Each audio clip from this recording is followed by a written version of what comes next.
അധ്യായം 24. സാവൂളിനെ വെറുതെ വിടുന്നു.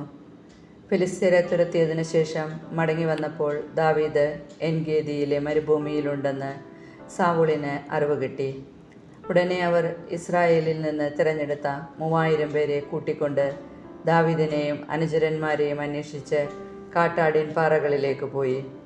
അവൻ വഴിയരികിലുള്ള ആലകളിലെത്തി അവിടെ ഒരു ഗുഹയിൽ വിസർജനത്തിനായി കിടന്നു.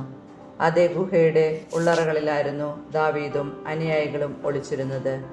ദാവീദിനോട് അനുയായികൾ പറഞ്ഞു, ഞാൻ നിന്റെ ശത്രുവിനെ നിന്റെ കയ്യിൽ ഏൽപ്പിക്കും. നിനക്കിഷ്ടമുള്ളത് അവനോട് ചെയ്യാം എന്ന് കർത്താവ് അങ്ങയോട് പറഞ്ഞിരുന്ന ആ ദിവസം ഇതാണ്.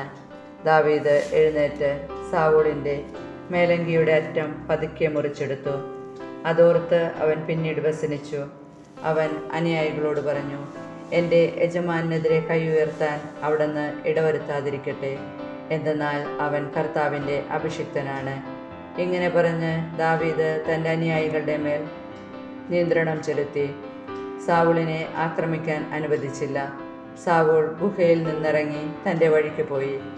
ദാവീദും ഗുഹയിൽ നിന്ന് പുറത്തിറങ്ങി, എൻ്റെ യജമാനായ രാജാവേ എന്ന് സാവൂളിനെ പുറകിൽ നിന്ന് വിളിച്ചു. സാവൂൾ തിരിഞ്ഞു നോക്കിയപ്പോൾ ദാവീദ് സാഷ്ടാംഗം വീണ് വിധേയത്വം കാണിച്ചു. അവൻ സാവൂളിനോട് ചോദിച്ചു, ദാവീദ് അങ്ങയുടെ ശത്രുവാണെന്ന് പറയുന്നവരുടെ വാക്കുകൾ അങ്ങ് കേൾക്കുന്നതെന്തിന്? കർത്താവ് ഇന്ന് ഈ ഗുഹയിൽ വെച്ച് അങ്ങയെ എൻ്റെ കയ്യിൽ ഏൽപ്പിച്ചതെങ്ങനെയെന്ന് അങ്ങ് തന്നെ കണ്ടില്ലേ? അങ്ങയെ കൊല്ലണമെന്ന് ചിലർ പറഞ്ഞെങ്കിലും ഞാനത് ചെയ്തില്ല. എൻ്റെ യജമാനെതിരെ ഞാൻ കൈ ഉയർത്തുകയില്ല. അങ്ങ് കർത്താവിൻ്റെ അഭിഷിക്തനാണെന്ന് ഞാൻ അവരോട് പറഞ്ഞു. എൻ്റെ പിതാവേ, ഇതാ എൻ്റെ കയ്യിൽ അങ്ങയുടെ മേലങ്കിയുടെ ഒരു കഷ്ണം. ഞാൻ അതിൻ്റെ അറ്റം മുറിക്കുകയും അങ്ങയെ കൊല്ലാതിരിക്കുകയും ചെയ്തതിനാൽ ഞാൻ ദ്രോഹിയോ തെറ്റുകാരനോ അല്ലെന്ന് അങ്ങ് അറിഞ്ഞാലും ഞാൻ അങ്ങേക്കെതിരെ തെറ്റ് ചെയ്തിട്ടില്ല. എന്നിട്ടും അങ്ങ് എൻ്റെ ജീവൻ അപഹരിക്കാൻ അവസരം തേടി നടക്കുന്നു. നാം ഇരുവർക്കുമിടയിൽ കർത്താവ് ന്യായം വിധിക്കട്ടെ. കർത്താവ് എനിക്ക് വേണ്ടി അങ്ങയോട് പ്രതികാരം ചെയ്യട്ടെ. എൻ്റെ കരം അങ്ങയുടെ മേൽ പതിക്കുകയില്ല. ദുഷ്ടത ദുഷ്ടനിൽ നിന്ന് പുറപ്പെടുന്നുവെന്നാണല്ലോ പഴമൊഴി. അങ്ങയുടെ മേൽ എൻ്റെ കൈ പതിക്കുകയില്ല. ആരെ തേടിയാണ് ഇസ്രായേൽ രാജാവ് പുറപ്പെട്ടിരിക്കുന്നത്? ആരെയാണ് അങ്ങ് അനുധാവനം ചെയ്യുന്നത്?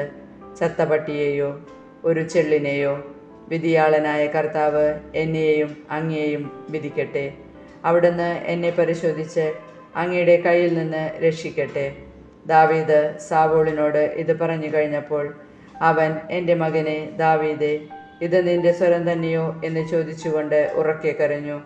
അവൻ ദാവീദിനോട് പറഞ്ഞു, നീ എന്നേക്കാൾ നീതിമാനാണ്. ഞാൻ നിനക്ക് ചെയ്ത തിന്മയ്ക്ക് പകരം നീ നന്മ ചെയ്തിരിക്കുന്നു.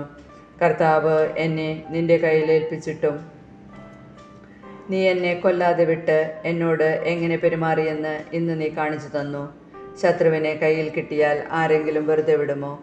ഇന്ന് നീ എനിക്ക് ചെയ്ത നന്മയ്ക്ക് കർത്താവ് നിനക്ക് നന്മ ചെയ്യട്ടെ.